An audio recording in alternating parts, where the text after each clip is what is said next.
One of the hardest lessons I've ever learned about leadership comes from failing my registered behavior technician exam, not once, but 3 times. At the time, I felt like the end of the world, but looking back now, it became one of the most defining experiences of my career and my life. Not only did this change my perspective on my professional workplace, but also changed the way I view my life instead. I had just started in applied behavior analysis, and I absolutely loved helping children on the autism spectrum. But I knew that to keep growing, I needed that RBT credential. The testing center itself was intimidating. Rows of cubicles, silence except for the sound of typing and a computer screen that felt like it controlled my entire future. To become a registered behavior technician, we have to do a 40-hour training and then take a written final exam at the end at a testing center. So this was all in preparation to do so. The first time I failed, I brushed it off. I thought, okay, next time. The second time, I laughed it off nervously, but inside, I started to worry maybe I wasn't cut out for this like I first thought. And then the third time, seeing that word fail in big, bold letters again felt crushing. I felt that I had just wasted all my time and that I had to choose a new passion in my life. That's when real doubt started to creep in. I remember driving home in silence, thinking maybe I'm just not cut out for this. Maybe it's time that I look for a new career field. I started to believe maybe I wasn't good enough.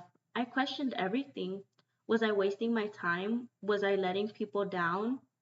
Is it finally time to give up? But here's what surprised me. The people around me, my coworkers, my supervisors, and my family, they never once treated me as if I was less capable. They all knew that I was extremely capable of this job. Not only did I have the passion for it, but I had the patience and the admiration to do so.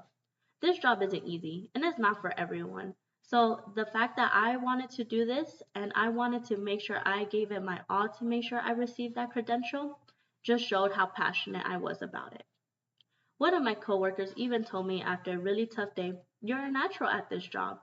That one sentence stuck with me. It reminded me that the test was measuring knowledge on paper, but it wasn't measuring the compassion, patience, or the way I connected with my clients.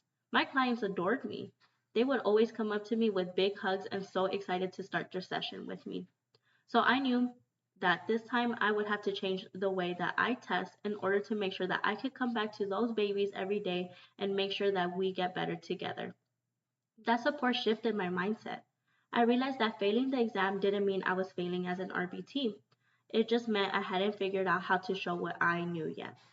So I made the decision I was going to try again, but this time differently. I studied smarter, not just harder.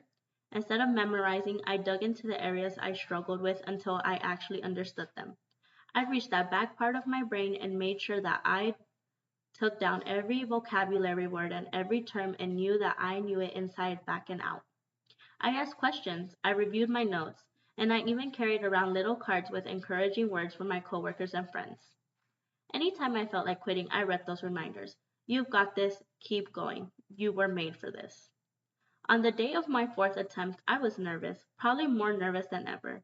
It's the most nervous I have ever felt, and my future really did determine on what this exam would say. But I was also more prepared. I walked in with the most confidence I have ever had. I sat down in the cubicle again. I took a deep breath and thought, this is my time.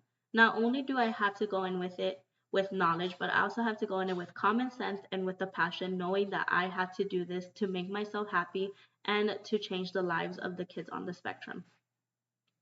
And when that screen finally showed the word pass, I felt a weight of relief, pride, and honestly, a sense of validation that all those setbacks, all that of that doubt had been worth it. I made it. I finally became the registered behavior technician I had been dreaming about since I heard about the career itself. That experience taught me something I'll never forget. Failure doesn't mean you're done, it just means you're not done yet. Sometimes it's simply not your time. And that's okay. What matters is that you keep showing up, keep learning, and keep trying. That's the kind of leader I want to be, for myself and for my clients and for anyone else who feels like giving up. Because sometimes the strongest thing you can do is not succeed right away, but keep coming back until you do. The truth is, Time is continuous, it's never going to stop. So you have all the time in the world. So keep giving it your all and you will make it.